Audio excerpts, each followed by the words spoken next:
Today is the day, that's right, it's Driftman McCheese here. Welcome, we're doing some skids today. I promised last time that we're going to build a car to make it the perfect drift car using mods in Need for Speed Heat, and that's exactly what we're doing here today.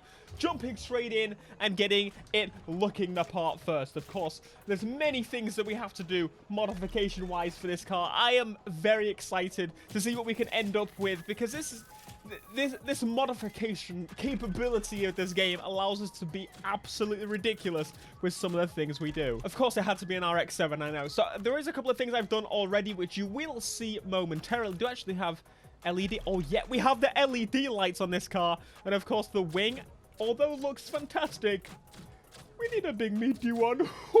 This is going to be one of my top favorite cars. If I was to add a car to my collection soon, like an old stinky Japanese mobile, it would probably be one of these. We're actually going to have the semi-pop-up lights, because those look fantastic. Okay, this is kind of unacceptable. I don't know who thought this was okay, but it is okay today because of one significant factor. We can play with this however we like. So we're going to play with the camber as default, but I'm going to lower this thing even more using our modifications. Now, the only thing we have left to do is throw in some parts to make it level up. Now, as I said, I have done a couple of tweaks to this modification-wise already. We should be able to smash past that 700 horsepower quite easily. We haven't even got the turbo in yet. There we go, 830. Like it's nothing. This is going to be super interesting. Only option I've adjusted for drift stuff so far, because there's a whole drift menu to go through. We've only gone through power and increasing the rev limiter so far, is that the handbrakes actually are supposed to stop you drifting. I've disabled that option, and it's very strange, to be honest. One of the first things I want to do is make it so I can snap back. That, I think, would be a good one to try and adjust. There are many, many options in here that we're going to be playing with today. This is just the base. And I think we should set a base score. So, first run. Snap it, snap it, snap it. Let's see if we can actually mod it to be a better drift car. Increasing the score past of what we get on the first run of this. Of course, we're going to be doing better throughout as well.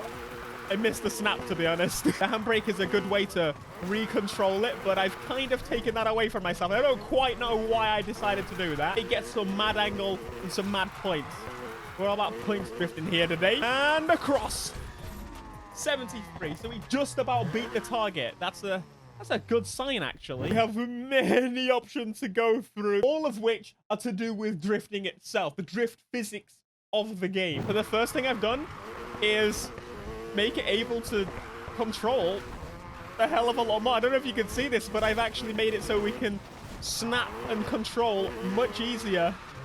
But it does mean you can get some really short drifts as well. Can I possibly just make a better drift model than Ghost themselves? I'm gonna say so far the RX-7, which you saw I didn't really control very well at the beginning, and it's doing pretty damn good. I think the combination of having the extra power and also doing some of the adjustments with the wheels that I just did, I basically created more of a wheel spin effect, so it's more predictable. The problem with Need for Speed is it's very kind of like artificial to the point where there's no increase in the throttle, if that makes sense. The twin turbos and the like don't really get to simulate properly, but it would seem like I've properly just changed that. We're gonna keep doing some hacking, baby. I mean, so far I'm being pretty light-hearted with what I'm doing, but I'm going a little bit crazier this time. That's, holy crap. So I did adjust the counter steer figure so that it's a little bit more aggressive. And that is now making us get some ridiculous angle and require a hell of a lot more counter steer. And it makes it feel more real. That's awesome. Look at that. Now, the only problem is low speed. So when I just very easily push to the... It's got the motion back from Need for Speed all the way back in 2015. Do you remember? You would just flick the car and it would have a mind of its own. You get the point, though. I'm going to reduce it a little bit, but more is better. Basically, the figure is normally -10 for the counter steer. But I'm going to say I'm going to reduce this and probably put it to like 25. Because this, I put it to 50. Now, one of the little addition to this is donut. So I increased the donut top speed. So let's have a look, see if that is actually going to... I think I may have ruined it. Well, I mean, it's staying at 5, which is what it was told to do on the low number, but the high number, not. And I do more tweaking on that. We're ready. We're back. Let's get it. Now, I've reduced that angle craziness just a little bit. The wheel spin is just kind of getting a bit out of hand now. There you go. There's a little bit more of an actual spin now, which is pretty cool. Let's get a donut going and see if we can actually, if we up the speed of the donut. No, I think it's time we actually do a quick try around the route that we did before. Can't remember which way we did it, to be honest with you. I think it was this way. Gotta beat 73,000. It's actually the high score on this, so holy crap. Oh my god. It's a little bit janky. I'm gonna be honest with you. I was expecting it to be a little bit less janky. Holy crap! I may have missed a checkpoint. Clear that up, though. We'll see how much more control I have over it. Kind of like I'm predicting where it's going to keep sliding a little bit more. That's normally not something that can happen. I do think it's still gripping quite a lot. It is wanting to snap very aggressively now. 60,000.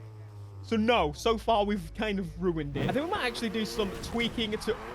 Holy crap. The flicks are just unacceptable. It does remind me of playing Need for Speed 2015 when we all thought it was on rails. I've kind of just re-enabled that so far.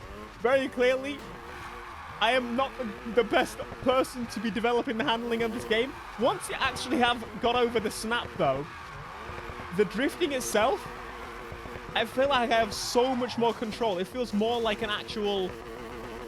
real drift, if that makes sense. I'm kind of disappointed there aren't any more major drift events in here. There's just the one drift event in here.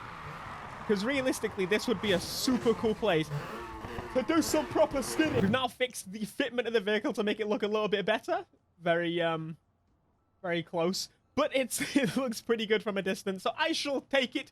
We got a little bit more wheel poke because I've been obsessed with that recently, as you probably know. Did some final tweaking to the cars. I have genuinely 100% ruined, and I cannot stop doing this flick.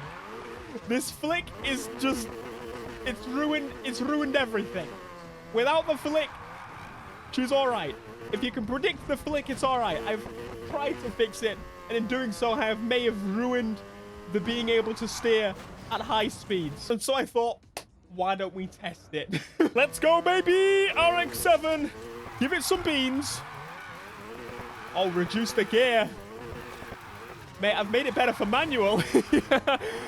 I think we could do it. Give it a flick.